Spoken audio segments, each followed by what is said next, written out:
En los Estados Unidos del siglo XIX, la doctrina del destino manifiesto era la ampliamente sostenida creencia que expresaba que los colonos estadounidenses eran destinados a expandirse a lo largo y ancho de todo el continente. En 1904, el presidente declaró que Estados Unidos tenía el derecho de intervenir en los asuntos internos de América Latina. En sus propias palabras, esto significa que si algún país sudamericano se porta mal, le tendríamos que dar nalgadas. Todos los presidentes estadounidenses que le han seguido, algunos más que otros, han continuado ejerciendo su percibido derecho sobre la región, que muchos conocen como el patio trasero de Estados Unidos.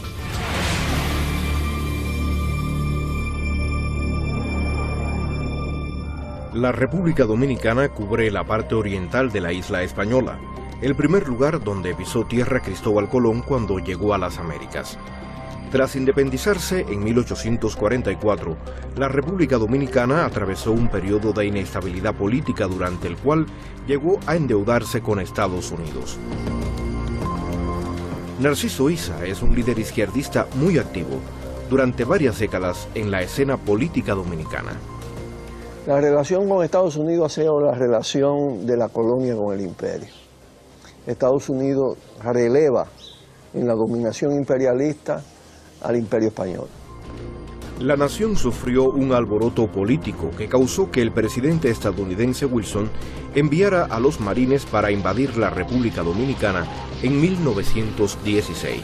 Una intervención para apropiarse de áreas territoriales, montar ferrocarriles, ingenios azucareros, explotación de minerales. Una intervención expansiva del imperialismo naciente. La intervención dura del 1916 a 1924, cuando se produce la retirada de la tropa, pero ya previamente Estados Unidos conforma la Guardia Nacional, escoge a Trujillo como su jefe para el periodo posterior a la intervención de los Estados Unidos, como fue Trujillo mediante artimaña, golpe de Estado, logra imponerse como tiranía en 1930.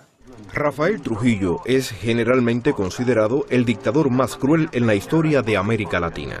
Trujillo fue una creación, un engendro de los Estados Unidos de Norteamérica.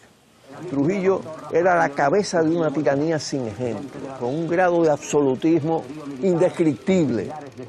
Entre muchas otras cosas, el megalómano Trujillo bautizó a las ciudades y lugares conocidos con su nombre y obligó a todas las iglesias a colocar el lema de Dios en el cielo, Trujillo en la tierra. Su control tiránico fue responsable de la muerte de más de 50.000 personas. Lo de Trujillo tenía una crueldad y un absolutismo, un totalitarismo verdaderamente agobiante.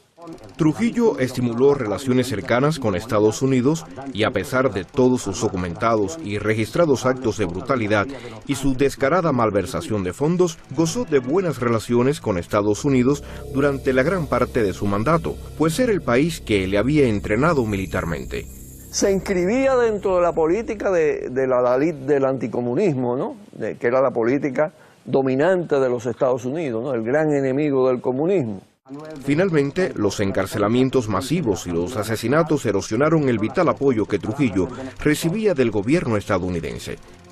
Al sentir que su antiguo aliado se había convertido en una vergüenza internacional, el presidente Eisenhower ordenó asesinar a Trujillo, pero la nueva administración de Kennedy no continuó con el plan, y al final Trujillo fue asesinado por sus antiguos enemigos dominicanos en 1961. Tras el periodo de inestabilidad que siguió a la muerte de Trujillo en 1963, Juan Bosch se convirtió en el primer presidente democráticamente elegido de la República Dominicana. Bosch empezó una reestructuración profunda del país y promulgó una nueva constitución. La Constitución del 63 consagra todos los derechos humanos, establece la superioridad del trabajo sobre el capital, declara la participación de los trabajadores en los beneficios de la empresa y defiende el patrimonio nacional. Pero el régimen de Bosch no duró mucho. Tras estar solamente 7 meses al frente del poder, Bosch fue derrocado mediante un golpe de Estado y 2 años después, la República Dominicana se sumió en una guerra civil. Los constitucionalistas de Bosch lucharon contra los derechistas que apoyaban a Trujillo. El presidente Lyndon Johnson dijo que temía la creación de una segunda Cuba a la puerta de Estados Unidos, y es por ello que apoyó a los derechistas. Bosch era de la corriente de la izquierda democrática, pero ni siquiera hablaba del marxismo ni como método. En el mes de abril de 1965, Estados Unidos lanzó una campaña militar marítima y aérea contra la República Dominicana. En la República Dominicana desembarcaron 42.000 marines norteamericanos. El imperio frente a la acción de determinación del pueblo dominicano en busca de una democracia real. Esa intervención produce un corte en la historia. Tiene un efecto que explica en cierta medida los acontecimientos posteriores y este proceso de degradación, de deterioro, de empobrecimiento, de incremento de la dependencia del imperialismo estadounidense, de las corporaciones transnacionales norteamericanas, canadienses, estadounidenses. Estamos en plena ciudad colonial, que era parte de la zona controlada por los constitucionalistas, por los revolucionarios en abril del 65. Y también eran blancos de ataques de mortero. Los francotiradores norteamericanos estaban colocados del otro lado del río, en un edificio muy alto. Ahí mataron muchas personas que cruzaban esa calle, algunos combatientes.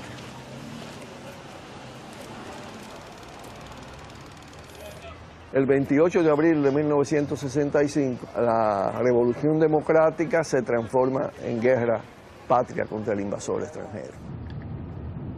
Los norteamericanos pusieron unos altoparlantes muy fuertes para incitar a los combatientes a rendirse. Y había un comandante que fue, por cierto, el piloto del Granma, en que desembarcó Fidel en Cuba, un dominicano, que era apellido Pichirilo. Sabían que el comando más fuerte que había aquí en esta zona estaba dirigido por el comandante Pichirilo. Le decían, Pichirilo, ríndete. Y él le respondía, buscó un altoparlante también de allá para acá. Y él le respondía, Yankee, ven a buscarme. El apoyo de Estados Unidos abrió el camino a la victoria de los lealistas. Con la interferencia pública de la Embajada de Estados Unidos y las fuerzas invasoras, las próximas elecciones las ganó Joaquín Balaguer. Balaguer es impuesto contra la candidatura de Bosch mediante un fraude electoral, con un país intervenido militarmente. No pueden haber elecciones libres en un país ocupado por tropas extranjeras. Balaguer dominó la política dominicana durante 22 años. Los 31 años de servicio bajo el mando de Trujillo hicieron que Balaguer mantuviera una postura anticomunista, y ello satisfizo a Estados Unidos. Él era de la corriente que abrazaba el fatalismo geográfico. Es decir, la República Dominicana, en el Caribe, en el patio trasero de los Estados Unidos, no podía aspirar a ninguna independencia ni a tener ninguna contradicción fundamental con los Estados Unidos. Balaguer aceptó finalmente todo el proceso privatizador y la intervención del Fondo Monetario y de todo esto. En una ocasión, Ronald Reagan describió al líder autocrático como el padre de la política dominicana. A cambio de implementar las políticas promocionadas por Washington, Estados Unidos proporcionó una generosa ayuda financiera a Balaguer, gran parte de la cual fue desperdiciada en los muchos proyectos megalómanos que desarrolló. Para la economía de la República Dominicana era una carga muy fuerte. Sobrepasaba los 200 millones de dólares. Invertir en esta obra absolutamente suntuaria, que es un homenaje al exterminio indígena, a la conquista, a la colonización, decidió hacer de todas maneras el llamado Faro Colón. Recuerdo que en un periodo de agudos apagones, y el faro estaba funcionando, porque ya no lo ponen a funcionar. Eso hace de noche, la imagen que se ve en el cielo es una cruz, la cruz de la conquista. En medio de la ciudad apagada, de la oscuridad en los barrios, de la penuria de la gente, pues estaba la cruz que iluminaba desde el cielo.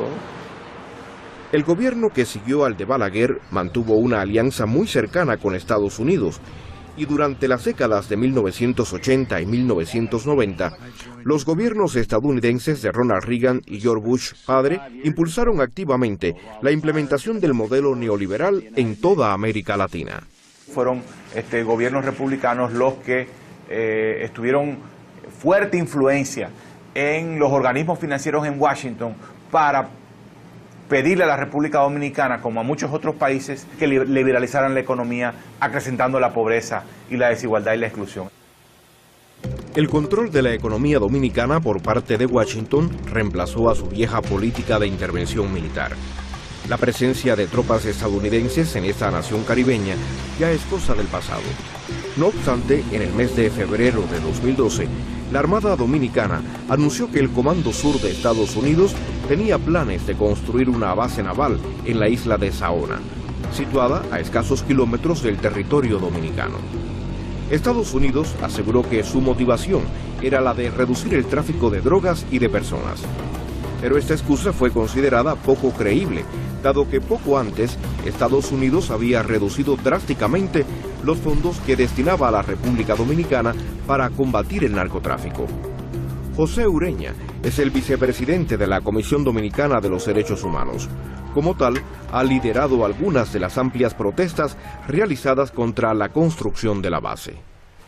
Nosotros, desde el inicio del anuncio hecho por la Embajada de los Estados Unidos, de que se iba a instalar un lugar desde esta isla Saona para monitorear supuestamente el narcotráfico, el microtráfico, inmediatamente la sociedad dominicana inició lo que fue el repudio total de las instalaciones en estas bases militares por parte de los Estados Unidos. Hasta el punto de que tuvimos que establecer un campamento donde allí iniciamos un movimiento de concientización en contra y rechazo de esta instalación de las bases militares y comenzamos a concientizar al pueblo dominicano con la entrega de brochures, de volantes. Cuando instalamos el campamento fueron marines de Estados Unidos a sacarnos de un área pública como la playa de Magallanes. Con el repudio que hizo el pueblo dominicano y las entidades que encabezamos esta lucha, prácticamente no se hicieron ningún tipo de instalaciones, pero las pretensiones eran supuestamente remodelar el cuartel que existe de la Marina de Guerra o de la Armada Dominicana. Después de que varias organizaciones civiles llevaran a cabo en conjunto amplias protestas populares, la Armada de Estados Unidos tuvo que dejar de lado sus planes. ¡Dominicana libre! ¡Soberana e independiente! ¡Sí! ¡Somos libres! Como tú puedes ver en la parte trasera nuestra, queda el resto de las instalaciones o barracas donde iban supuestamente a instalar la base militar y los radares de los Estados Unidos. Como tú puedes ver y mirar el panorama, aquí es donde desciendan los turistas. Esto es lo único que ellos les permitimos construir. Después de la protesta, lo único que ellos vinieron a hacer fue este muelle. Como tú puedes ver, hay una cinta, un precinto de seguridad, donde nosotros no podemos cruzar, pero ellos sí. No entendemos y seguimos en rechazo total a estas pretensiones. Lugares como estos, turísticos, netamente, instalen cualquier tipo de base militar y así destruir un ecosistema tan lindo.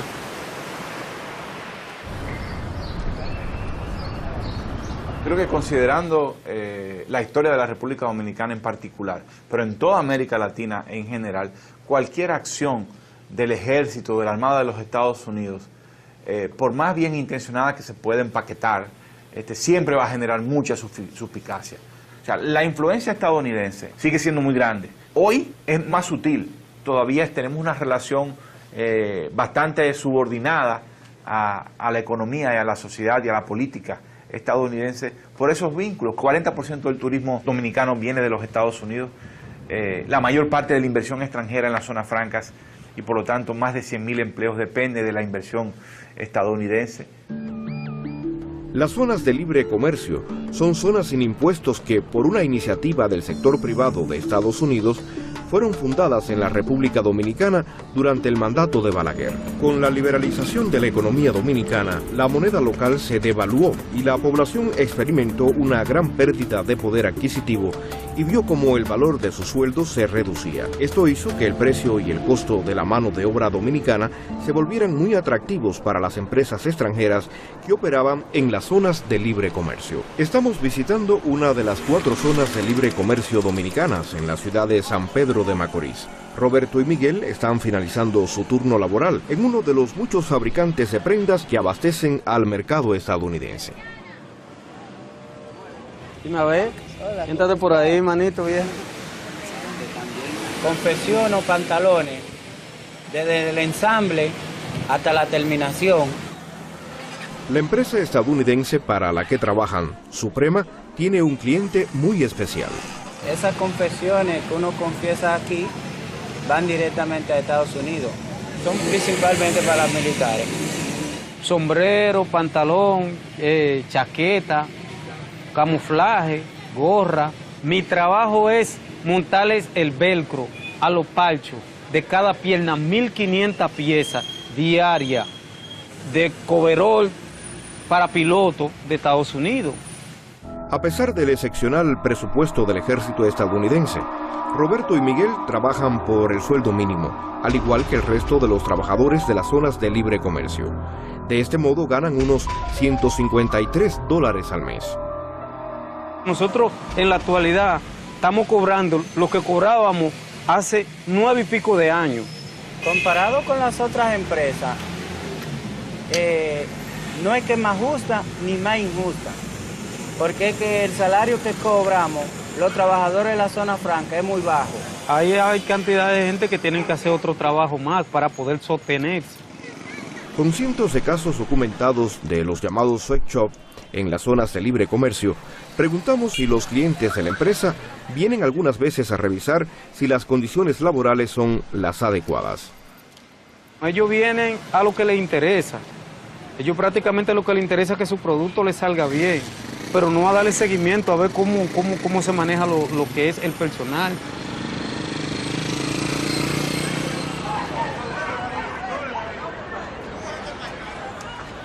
Clara Edwards trabajaba para un fabricante de ropa estadounidense, mucho más controvertido. Este enviaba sus productos al gobierno de Estados Unidos. Buenas tardes, adelante. ¿En qué les sirvo? Esa empresa le llaman ETC Apparel, el cual confecciona diferentes accesorios. Entre ellos está el coverol, que es un enterizo, creo que lo usan fuera del país. En las cárceles son uniformes para presos. Anteriormente, la empresa ETC Apparel suministraba a la ciudad de San Francisco uniformes naranjas para presos. En 2012, el Consorcio de Derechos de los Trabajadores de los Estados Unidos investigó a ETC Apparel. Lo descubierto por los investigadores se publicó en un informe muy controvertido. Entre muchas otras cosas destacan los siguientes casos: abuso sexual y verbal por los ejecutivos más destacados, pago de salarios insuficientes, violaciones de la seguridad laboral. Tratan muy mal a los operarios. Cuando hay una temporada que baja un poco el trabajo, los mandan a sus casas, no les pagan. Higiene, seguridad, todo eso es precario. Cualquiera puede tener un accidente y pasa desapercibido todo. No hay un control sanitario en ese lugar. El agua es mala. La toman, a veces produce ameba. Yo iba a formar una organización sindical. ¿Qué sucede? El jefe se enteró de que yo iba a organizar a los trabajadores, o sea, le iba a hacer saber sus derechos, que conocieran sus derechos y que ellos pudieran reclamar. En el momento que el jefe se enteró, pues yo fui despedida, desahuciada. Después de que el informe fuera publicado, el Consorcio de Derechos de los Trabajadores de los Estados Unidos presionó a ETC Apparel para que enmendara sus violaciones. ETC Apparel no lo hizo. Finalmente, el contratista, y no la ciudad de San Francisco, fue el que puso fin al acuerdo. El contratista destacó que la ciudad no había puesto suficiente capital en el contrato. Se puso de relieve que para el contratista estadounidense lo único que importaba era el lucro y no tenía tiempo para preocuparse por los trabajadores de ETC Apparel. En algunas ocasiones vinieron personas extranjeras, americanas, pero a nosotros ellos pasaban y nos miraban el producto porque iban a negociar. Eran clientes. Recientemente, el presidente Obama aumentó el salario mínimo a $10.10 por hora para las empresas que hacen negocios con el gobierno estadounidense. Sin embargo, estas medidas solamente se aplican a trabajadores en Estados Unidos. En otros países yo entiendo que los trabajadores son bien pagados, aquí no. El gobierno federal de Estados Unidos gasta más de 1,5 mil millones de dólares cada año en prendas procedentes de países como Bangladesh, Pakistán, Haití y la República Dominicana. En estos países, los trabajadores de empresas de prendas ganan cerca de 50 céntimos por hora. Están exprimiendo a los trabajadores, ¿por qué? Porque no hay mucha fuente de trabajo.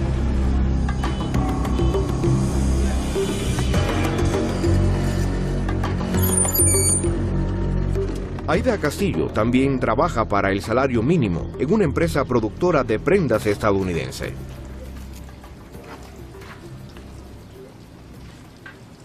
Estos son documentos que no le estoy hablando mentira, que tuvo un accidente. Yo iba para el trabajo y se explotó la goma trasera de mi pasola. A la persona que yo llevaba atrás me cayó encima, la pasola me cayó encima. Y llego al trabajo hasta con sangre en el pie. Te lo reporto a la fábrica, que manden un papel a la ARL. Y la doctora me dice que es una enfermedad común y que me salió a raíz del accidente. Luego de ahí, cuando me rechazan, ahí me hicieron el examen de la pierna, me hicieron una resonancia. De ahí me mandan a darme terapia, pero no tengo recursos. El seguro me cubre una parte. ¿Y dónde voy a buscar diferencia? Yo no tengo quien me preste.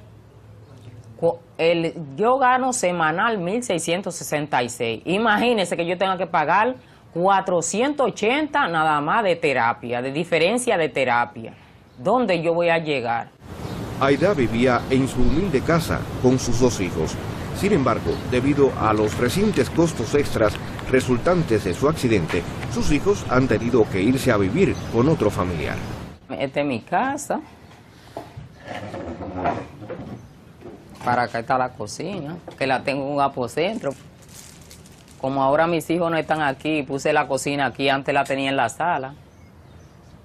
Yo trabajo en Bali Dominicana, pegando goma, pegarle un ribete a la blusa alrededor de la manga y hacerle los manguis. Yo diría que con una blusa le pagan a 3 personas y hago 300 y pico de piezas diario.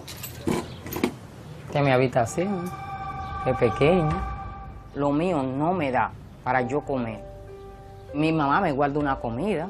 En la mañana hago un desayuno, ya la estufa no se vuelve a prender hasta el otro día. Y no es justo que le hagan una revisión a ese salario, hacerle un llamado a los empresarios. Todos los días se muere más gente y más gente. Todos los días se ve que el rico más rico y el pobre se hace más pobre. La zona franca su competitividad sigue descansando fuertemente en los bajos salarios y en las exenciones fiscales. Y en una situación como esa, hay muy poco espacio para el desarrollo. David es un operador de máquinas de una empresa china de reciclaje de plástico que está en la zona de libre comercio. Trabaja para empresas Soltés dominicana. Ellos reciclan potes plásticos. El problema es que ellos no le dan ningún tipo de seguridad, ningún tipo, ni higiene. El reciclaje todavía ahí hay baterías, incluso baterías que no tienen nombre todavía. Ellos los recolectan y entonces allá le llevan un proceso de lavado, lo meten en un molino, lo trituran, lo sacan en trocitos pequeños. Mi labor exactamente es afilada de cuchilla. Yo la cuchilla la monto en una máquina y la empiezo a limar. Entonces son cuchillas más o menos de aproximadamente 2 metros. Cuando uno la está limando, bota escoria, entonces eso se te va a los ojos, no le dan gafas de protección ni nada de eso. Entonces la cuchilla cuando uno la desmonta puede ser que se te rebale y te caiga en el pie y te lo moche. Esta mañana yo tomé mi teléfono y en la mano y vino la encargada de seguridad. Y yo le dije, pero mira, tú eres encargada de seguridad, consígueme unas botas para yo trabajar. Y dijo, no, que tú estás grabando. Sin más preámbulo me quitó el celular, yo hasta me sorprendí. Y dije, pero no, que yo no estoy grabando. Y iba a recibir una llamada en ese momento. David también es el secretario general del Sindicato de Trabajadores de su empresa. Por eso, hoy David tiene que atender asuntos de gran importancia. Una denuncia al ministerio, vengo a hacerle, a ver si consigo alguna mejoría con vía de ellos. Según David, además de la falta de seguridad e higiene, su empleador es culpable de prácticas discriminatorias en contra de trabajadores y en particular en contra de los que quieren unirse al sindicato. Cada compañero que se queja, ellos lo cancelan. Que ellos ahora mismo están poniendo a la gente en contra del sindicato. Lo están poniendo a la gente en contra, ellos mandan a los supervisores a decir que recolecten firmas para sacarlo de la empresa. Y uno lo que quiere es una mejoría. El pueblo de allá está encarecido de empleo. Al estar encarecido de empleo, ellos lo han tenido como un chantaje, que chantajean a la gente diciéndole que se van del país, automáticamente no se vaya el sindicato. Ahora mismo me dirijo al ministerio a ver qué sucede. Voy a hacer mi denuncia. Esto es peor que ninguna empresa, porque quizá las empresas americanas tampoco no son muy buenas que digamos, porque aquí abusan mucho. Todo el extranjero que viene a poner una empresa aquí, abusa mucho del personal.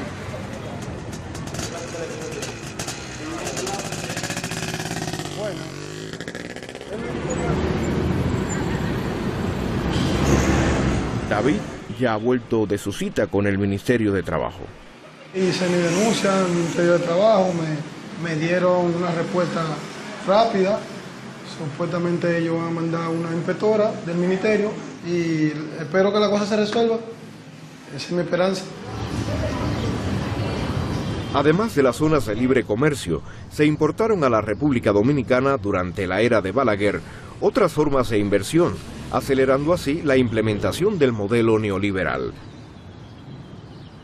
El sector de la minería es un claro ejemplo de la inversión extranjera poco regulada. El primer lugar que los conquistadores españoles pisaron en las Américas para satisfacer su sed de oro se ha convertido de nuevo en destino de los cazafortunas extranjeros. En 2006, la canadiense Barrick Gold, la empresa minera más grande del mundo, compró la antigua mina de Pueblo Viejo Oxide. La minera canadiense tiene tentáculos con los Estados Unidos también, o sea, porque es un mismo emporio, es un mismo proyecto de dominación y de expropiación. Tras firmar un acuerdo sumamente oneroso con el gobierno dominicano, Barrick comenzó en 2013 sus operaciones para extraer oro. El contrato inicial con Barrick fue escandaloso. El tema que no se atendió adecuadamente es el tema ambiental.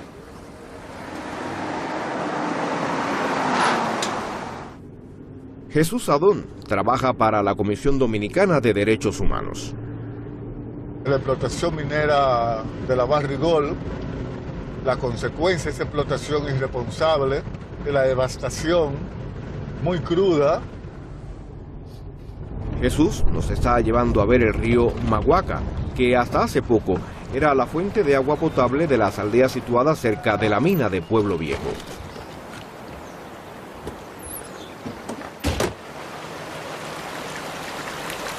¿Es el río? Sí.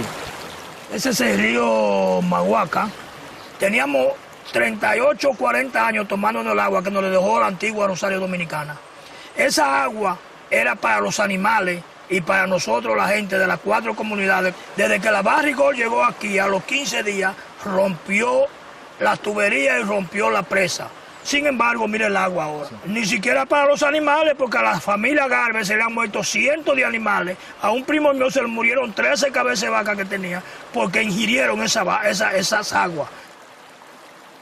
Bueno, fíjate, nosotros le han hecho análisis a los animales, le han hecho análisis a la gente, le han hecho de todo. Salud Pública vino aquí, han venido otra gente. ¿Qué dicen ellos que causa todo esto? Me dice que ellos no son los responsables de la contaminación que va de allá arriba.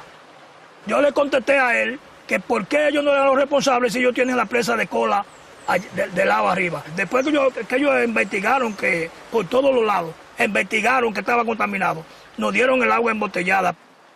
Yo te voy a mostrar a ti una foto que yo tengo como era antes del río y ahora como es. Ah, pues vamos. Ok. Esas son las fotos. Mira nada más lo que nosotros no estábamos disfrutando y lo que nos ha quitado la Barrick Gold a nosotros. La presa de Atillo, junto al río Maguaca, se ha visto afectada por la contaminación resultante de las actividades mineras. Que es la presa, el agua artificial más grande de las Antillas y el cuerpo de agua dulce más grande del país. Se hicieron 2 estudios por la Unión Europea y el Estado Dominicano, Dirección de Minería, y se encontró que en el fondo de la presa de Atillo, en el lodo, está incrustado el cadmio que es cancerígeno, mercurio, arsénico, plomo.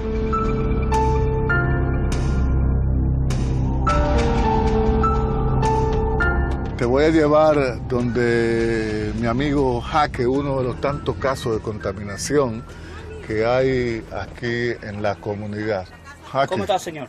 ¿Cómo está, señor Jaque? ¿Cómo vamos? No, muy bien de salud. Ya, muy afectado por la contaminación. Muy afectado por la contaminación de aquí, de la barra.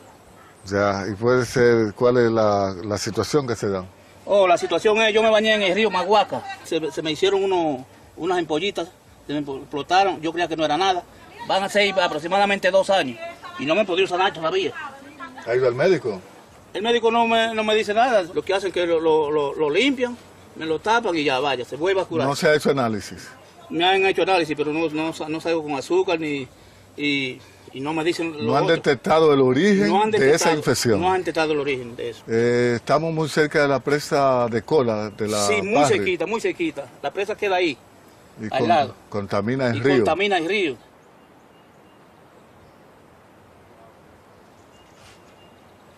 Yo no puedo trabajar, porque no puedo estar parado.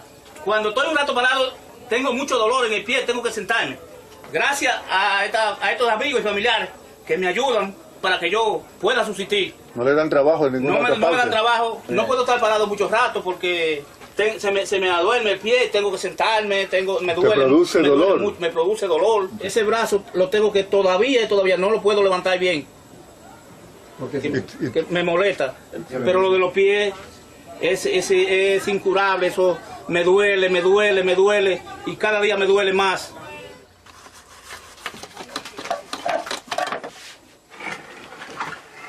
Yo puedo decirle que esto era de maravilla antes de esta empresa minera Barrigol. Esto era muy diferente. Pero después de esta empresa hemos caído en una desgracia que todos los ríos están contaminados. No es coincidencia, se notó el cambio después de la mina que llegan unos venenos. Se han muerto los peces del río todos. Muchos animales, vaca, cuervo, caballo, gallina, de todas las especies. La producción agrícola ha caído, toda la agricultura, todo se ha ido abajo. Esto es una arepa que se hace, esto es un alimento muy nutritivo. Cuando la sacamos de ahí, pues ya están listas para comer. Ese alimento se vende por todo el continente dominicano. Lo que le estamos pidiendo a la mina es que nos reubiquen en un lugar sano donde podemos respirar aire puro, como lo respirábamos antes. Nosotros no pedimos dinero, que nos reubiquen. Hay muchos casos más y peores. A ver si quieren sacarnos de aquí porque si no, dentro de poco es muerto que nos van a sacar. Como sacan cada rato muchos animalitos muertos.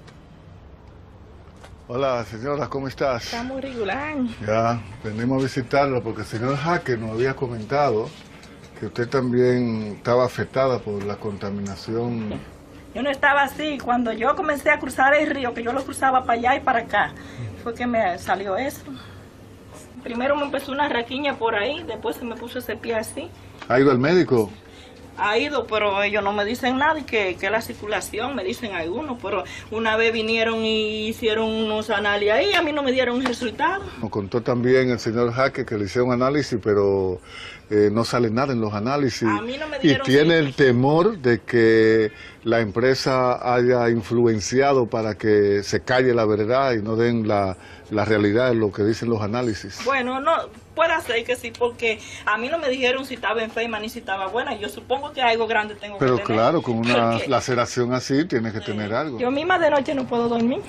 Yo no duermo con esa pierna de noche. Y ¿Dolor? Dolor en todo el cuerpo, todo el cuerpo. ¿Qué otro problema ha traído la actividad minera aquí a los lugareños? Bueno, los frustos, usted ve cómo están, que no se dan.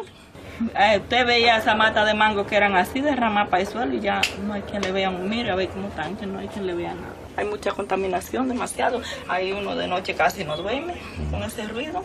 Eso es una mortificación para nosotros de noche. Nosotros que vivamos en casa de madera, imagínense, aguantamos todo. Ellos prefieren las noches para operar a gran capacidad.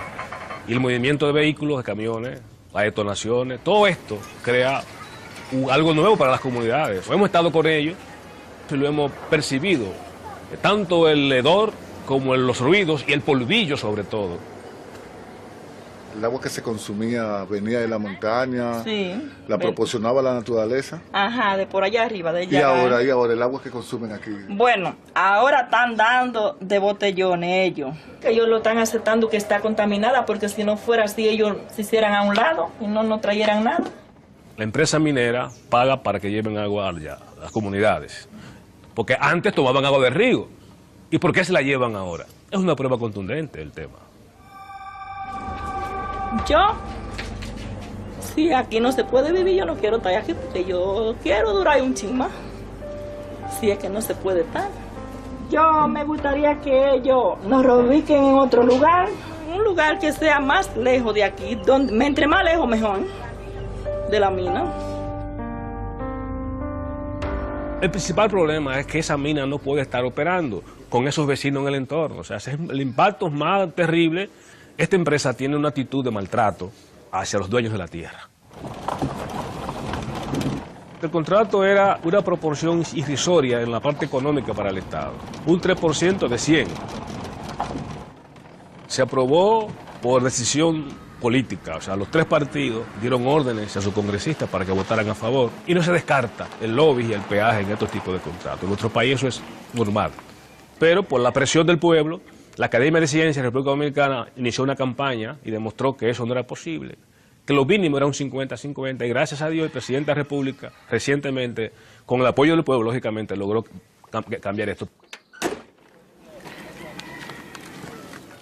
¿Cómo está? ¿Todo bien? Ahí regular. ¿Cómo vamos? Luchando por la vida, luchando por la vida. Vamos a sentarnos para que conversemos más cómodos. Sí, vamos a sentarnos, sí. Al gobierno la Barri le paga el 51%. Hace 3 meses que le dieron 400 millones de dólares. Y es cada 3 meses. Pues el gobierno que agarre ese dinero, que haga una parte de nosotros, que nos pertenece por ley a nosotros, y que nos reubique. Parece que la minera, para lograr instalarse aquí, hizo grandes gastos excesivos, propios de ella. Ellos como que sienten una amargura y la pagan con los campesinos. Y eso ellos casi lo dicen. O sea, si le estamos dando al Estado, hablen con el Estado. Entonces ustedes no están solicitando una compensación económica, una indemnización. Nosotros estamos pidiendo la reubicación de 600 familias. En un sitio que haya aire puro, no como aquí que está todo contaminado. Es tan legítima su reclamación que ellos tienen 5 o 6 derechos más. Sin embargo, ellos no quieren nada de eso. Que se lo lleven de allí. Mire, le traje un poquito de agua, el café. Sí, muchas gracias. Ya, muy bien. Muchas gracias. Okay. Tengamos 4 años luchando con Barri. Ahí comenzamos a organizar y a visitar la Barri. La Barri nunca nos dijo sí a una contaminación. Un lugar, señor Ludovino, que usted no pueda llevar para ver la contaminación producida por la actividad minera.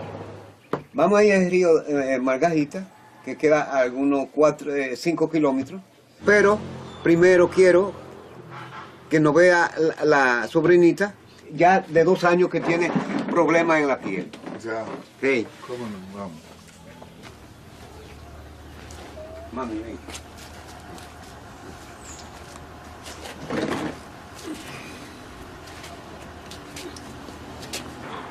Mira eso. Esa es el agua de la llave. Del agua que viene por tubería. Por tubería. Y entonces bañan los niños y mira entonces cómo se pone a los niños. Qué barbaridad. Sí. Una aceleración muy fea. Y entonces por aquí, no sé si por aquí están. Bueno. En este brazo también. Sí, mira cómo está ese bracito de la niña. ¿Y la han llevado al médico? Posiblemente, pero los médicos de Cotuí dicen lo que dan es pastillitas, porque dan todo vendido. Esa gente está todo vendido. Qué barbaridad. ¿Y el 70% de los niños están así? Sí. Una niña con apenas 2 años. ¿Y se muere la gente y nadie sabe de qué murió? Nunca los médicos dan pie con bola con relación al origen de la enfermedad. Pero no podemos echarle culpa a ellos. ¿Sabe por qué? Porque para hacer ese tipo de análisis hay que mandarlo a hacer fuera del país, donde ya tú vas a un laboratorio y no te permiten de que eso análisis salgan a hacerlo, porque están todos sobados. En toda la minería, en el mundo entero, los médicos del entorno son cuidadosos al diagnosticar ese tipo de cosas ligadas a la minería. En cierto modo está influida por el poder mediático y económico de las empresas. Los míos salieron, ¿tú sabes por qué? Porque todavía no está el escándalo que hay hoy. El resultado fue 4 metales que tengo en la sangre. Te voy a enseñar el río que te hablé, donde está la contaminación. Ah, bueno, adelante.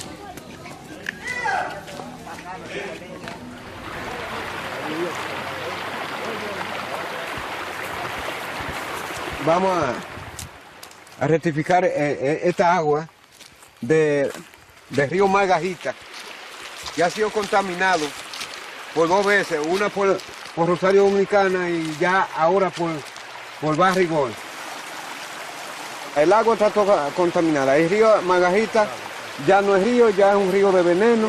Todo este llanillo estaba lleno de agua, ya no. Esto es lo que nos ha servido a nosotros de barris. Jesús, venga. Sí, huele. Para que vea. Pero un olor nauseabundo, Sí. una cosa desagradable. Sí. Es evidente, ¿no? Sí, El sí. color. Sí. Es evidente que está muy contaminado. Eso es cierto. Terriblemente contaminado. Eso es cierto.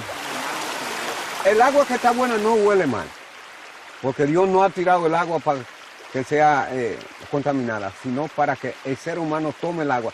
Y nadie se atreve a tomar agua de ese río. ¿Y esta agua contaminada que sale de ahí? Esa es lo que se llama los óxidos. ¿Óxido eso? Eso es óxido. Eso es contaminación Sí, pura. eso es contaminación. De este río Margarita se dependían de 394 familias en aquellos tiempos, pero ya no, ya lo que hay es 3 familias ahí en Los Cacaos, como decir también en Colorado. Fundamentalmente la Barri alega que la contaminación que reciben las comunidades es parte del pasivo histórico, o sea, lo que fue el resultado de otras minas anteriores. Pues resulta que Barri está operando el mismo yacimiento. Es decir, que es hasta cierto punto poco lógico que la contaminación de la otra mina sea la que esté hoy cuando son ellos que están operando. O sea, que están cortando árboles, quienes están volando las tierras, quienes están moliendo son ellos. A pesar de intentarlo varias veces, no conseguimos que los representantes de Barrick Gold nos concedieran una entrevista. Sin embargo, en una carta nos expusieron sus posturas acerca de las muchas afirmaciones realizadas en este documental. En referencia a las numerosas demandas de los granjeros locales sobre los problemas de salud, ellos las consideran. Acusaciones sin ninguna evidencia científica. Añadieron lo siguiente. La unidad regional del Colegio Médico Dominicano ha llegado a la conclusión de que los problemas de salud que presentan los aldeanos que viven cerca de las minas no difieren de los que padecen aquellos que viven en zonas rurales donde no hay actividad minera. Nos pusimos en contacto con el presidente del Colegio Médico Dominicano, que nos informó que las investigaciones sobre los problemas de salud de los granjeros aún están en curso y no han finalizado. Además, hay un caso en proceso en las Cortes Dominicanas entre los granjeros afectados y Barrick Gold. Con respecto a su suministro de agua embotellada a las comunidades que están alrededor de la mina, Barrick ha afirmado lo siguiente. La distribución de agua embotellada fue parte de una iniciativa temporal para apoyar a los granjeros durante un periodo de sequía cíclica que afectó a la región. Tras consultar con un experto, este nos dijo que en la región en cuestión siempre se han registrado sequías cíclicas. Sin embargo, en el pasado la ausencia de agua de lluvia se reemplazaba y aliviaba con las aguas de los ríos que ya no pueden ser usados por estar contaminados. Sobre la contaminación acústica, Barrick respondió lo siguiente. Nosotros monitoreamos los niveles de ruido en la zona de manera permanente. Los casos de ruido excesivo documentados casi siempre han sido causados por fuentes que no tienen relación alguna con nuestras operaciones. En su réplica, la empresa no da ejemplos de estas fuentes de ruido. Sobre el tema de la reubicación de los aldeanos, la compañía minera dijo: En el presente hay más de 1.500 casas que requieren ser reubicadas. Conforme al contrato firmado con el gobierno dominicano, este último determinará si las acusaciones son ciertas y si se pueden justificar por criterios técnicos. También añadieron lo siguiente: el gobierno dominicano es, según el contrato, responsable de limpiar los residuos existentes que forman parte de las obligaciones históricas. Y ahora vamos a una zona donde la explotación no ha comenzado gracias a la gran resistencia de las comunidades circundantes a este lugar, que es Loma Miranda. Lo que tú has visto es lo que no queremos que acontezca en esta área. Jesús está directamente involucrado en la campaña para considerar a Loma Miranda una reserva nacional, algo que prohibiría todas las actividades mineras que Falconbridge planea llevar a cabo. Hay una lucha muy grande contra la empresa de capital canadiense y norteamericano llamada Falconbridge, porque la misma quiere explotar esa loma. Es una lucha de muchos años. Falconbridge ha sido asimilado por Glencore, la multinacional anglo-suiza, por antecedentes de haber generado problemas medioambientales en diferentes continentes y la 10ª empresa más grande del mundo. Acá estamos entrando a donde está instalado el campamento que la población de manera espontánea ha organizado.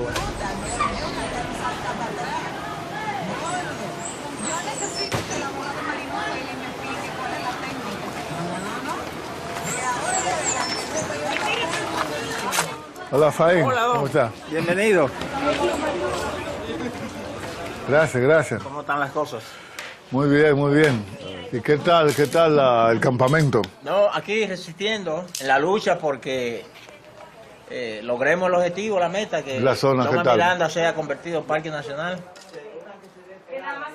Son más de 300 concesiones mineras que los gobiernos han concedido. Y óyeme, todas están ubicadas en lugares estratégicos donde hay agua. Si no pueden explotar Loma Miranda, por la resistencia nuestra, las otras concesiones se ven en peligro. Nosotros queremos vivir como vivimos, tranquilo, con el camino así malo, sin puentes. Si hay que mojarse los pies, cruzamos por el río, pero con el agua buena. Nosotros tomamos esa agua sin ningún tipo de tratamiento. Ni nos interesa su dinero, ni nos interesan sus obras. Porque yo lo que busco en esto es el bienestar de la juventud. ¿Cómo van a vivir aquí si lo único que hay es el agua? ¿Por qué nosotros no poníamos que yo explotara? El 85% de la población dominicana se manifestó a favor de que Loma Miranda no sea explotada y que sea convertida en parque nacional. Vamos ahora a ver las escenas allá de la riqueza que tenemos ahí arriba, la que estamos defendiendo. Bien, está bien, gracias. Vamos. Sí, vamos todos para arriba, para la loma. Hay que demostrarle al gobierno que el soberano es el pueblo y que el pueblo dijo que no, que Loma Miranda no debe ser explotada.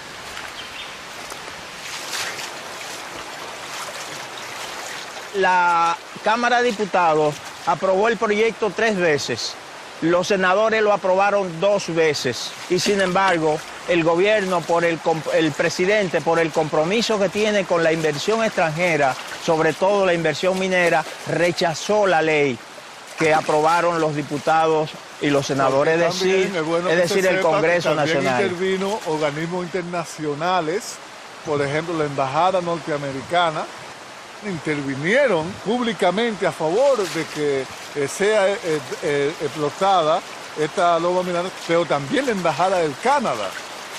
La lucha ya no es solo contra la minera, sino contra el gobierno. Y estamos en disposición de abonar esta lucha hasta con la sangre sea preciso.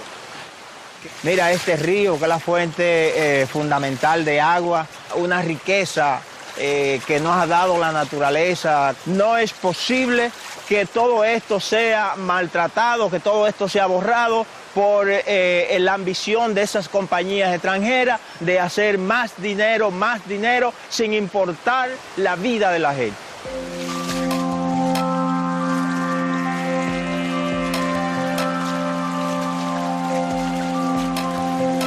Como consecuencia de esa riqueza de agua, se producen más de 50.000 empleos de manera permanente, empleos que se derivan de la actividad agrícola. Entonces nosotros no podemos permitir cambiar 150 empleos que nos pueda dar la empresa por la explotación de esta loma por más de 40.000, 50.000 empleos que de manera permanente, además del equilibrio de la naturaleza. Parece la embajada norteamericana. Ellos siempre juegan su papel como la gatita de María Ramos, tirando la piedra y escondiendo la mano.